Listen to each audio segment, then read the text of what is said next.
En París habrá 50.000 o 47.000, habrá 3.000 alemanes.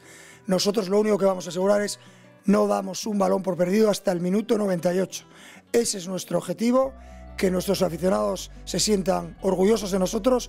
Lo vamos a intentar hasta el final y ahora mismo nosotros ya no tenemos nada que perder. Solo podemos ganar una final.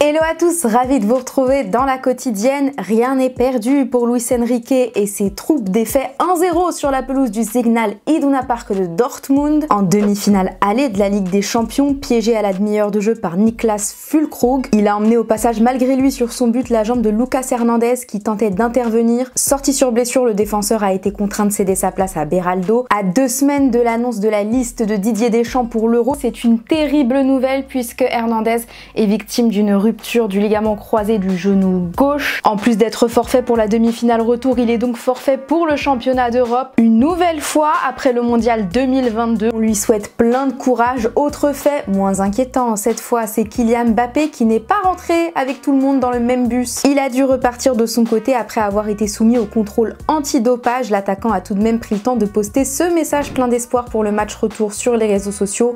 Mi-temps, dit-il, ici c'est Paris. Le coach Enrique, lui non plus, ne s'avoue pas vaincu, il est remonté à bloc.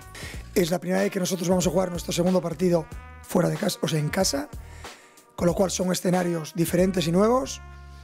Nosotros ahora ya no tenemos nada que perder, es más, independientemente del resultado, habríamos ido a ganar el siguiente partido. Et mardi, on vous demandait votre pronostic pour ce Dortmund PSG. Personne n'a trouvé le bon score. Playlist, tu voyais un 1-0, mais pour Paris avec un but de Mbappé, c'est raté. Merlin, tu pensais à un nul de partout, mais tu avais le bon buteur avec Niklas Füllkrug. Il n'y a plus qu'à attendre le match retour. On souhaite au PSG d'inverser la tendance et de courir un peu plus. Ben oui, parce que Paris a été un mauvais élève. Même si ce n'est pas révélateur, hein, ils ont effectué 98,1 km durant la rencontre contre 106,5 pour les joueurs de Dortmund. Notez qu'il n'est pas commun d'être sous la barre des 100 km. Voilà donc le bonnet d'âne pour Paris. Et en parlant de mauvais élèves, on est passé à côté d'une occasion en or. Sachez que la nouvelle réforme de la Ligue des Champions nous permettait de remporter une 5e place qualificative pour la compétition à nous Français. Avec la défaite parisienne, ça nous passe sous le nez. Après le nul du Bayern et la victoire de Dortmund, l'Allemagne décroche cette place en plus en LDC pour la saison prochaine. L'Italie a également bénéficié d'une place en plus. On repart donc bredouille, de même que nos voisins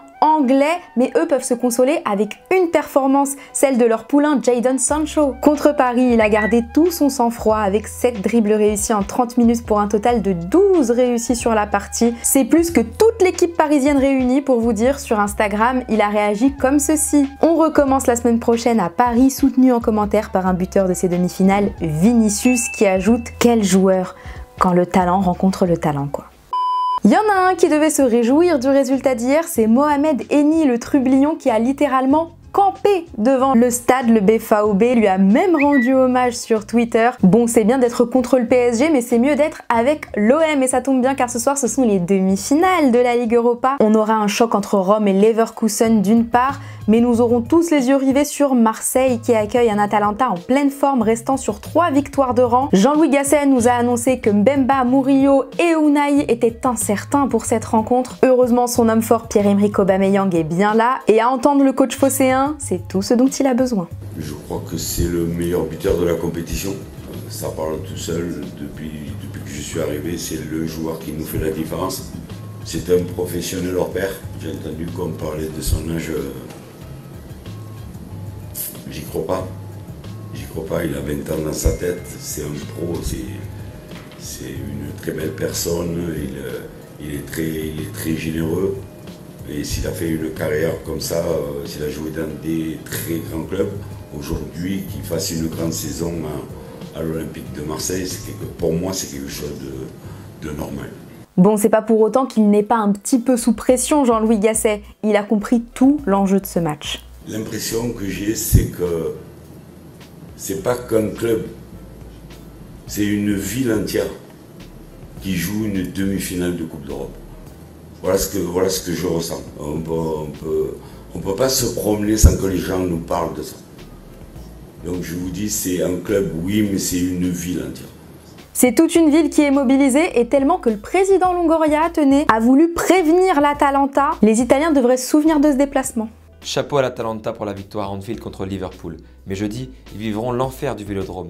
Si seulement les matchs à domicile comptaient, nous serions deuxième en Ligue 1. On a eu des problèmes à l'extérieur. Et ben, après de telles déclarations, on s'attend à quoi, Mario Pasalic? Apparemment, ça ne les touche pas plus que ça du côté de Bergame. Non mi aspetto niente di particolare, noi giocatori siamo già abituati a giocare a questi stadi importanti pure con le atmosfere che ci aspettano, che ci può aspettare domani, ma anche per noi fa stimolo a giocare queste grandi partite, queste grandi notti europee.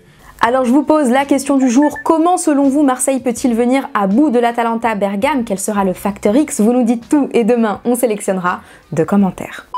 Allez, c'est l'heure du football vrai. Il y avait de la Copa do Brasil entre Sousa et Bragantino. On a vu ce coup franc tiré avec beaucoup d'élan, pleine puissance. C'est signé Junior Batata. C'est son surnom, c'est comme ça. Cet après-midi, coup de théâtre au stade de Reims suite à une réunion entre le président Caillot, son directeur général et Will Steele. Il a été décidé d'un commun accord la fin de la collaboration avec le technicien belgo-britannique à la fin de la saison. Pourtant, il se met dès aujourd'hui en retrait de l'équipe première, actuellement 11e de Ligue 1. À 3 journées de la fin, il y aura donc un changement d'entraîneur. Sacré timing pour celui qui a pris les rênes de l'équipe en octobre 2022 et qui a contribué à la série de 19 victoires consécutives la saison dernière. Beau travail, monsieur Steele. Sans transition, et si on parlait un peu du mercato des entraîneurs? D'abord au Bayern, après Julian Nagelsmann qui n'a pas souhaité prendre la suite de Thomas Tuchel, les Bavarois essuient un nouveau refus, celui de Ralf Rangnick. Actuellement à la tête de la sélection autrichienne, l'ancien coach de Manchester United a préféré leur rester loyal. Dans un communiqué, il explique: je tiens expressément à souligner qu'il ne s'agit pas d'un rejet du FC Bayern, mais plutôt d'une décision pour mon équipe et de nos objectifs communs. Nous nous concentrons entièrement sur l'Euro et ferons tout notre possible pour aller le plus loin. En somme, il ne se met pas en porte-à-faux vis-à-vis de Munich. Sait-on jamais? En Italie, Maurizio Sarri, lui, attend toujours qu'un club lui fasse un signe après son départ de la Lazio. Le journaliste Alfredo Pedula, spécialiste du mercato italien, nous apprend qu'il ferait partie de la shortlist du FC Séville qui aurait demandé à le rencontrer. Mais Sarri temporise et n'a pas encore accepté. Vous savez pourquoi? Eh bien parce qu'il attendrait de savoir si l'AC Milan voudrait bien de lui.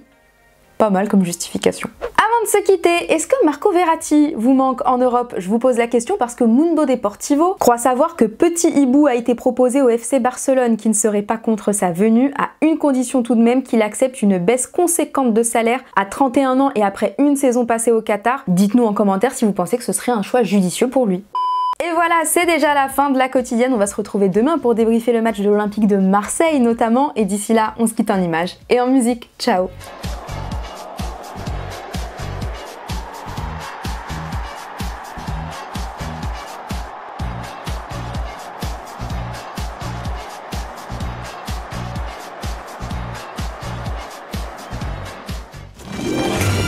C'était votre programme avec Winamax. Winamax, le plus important, c'est de gagner.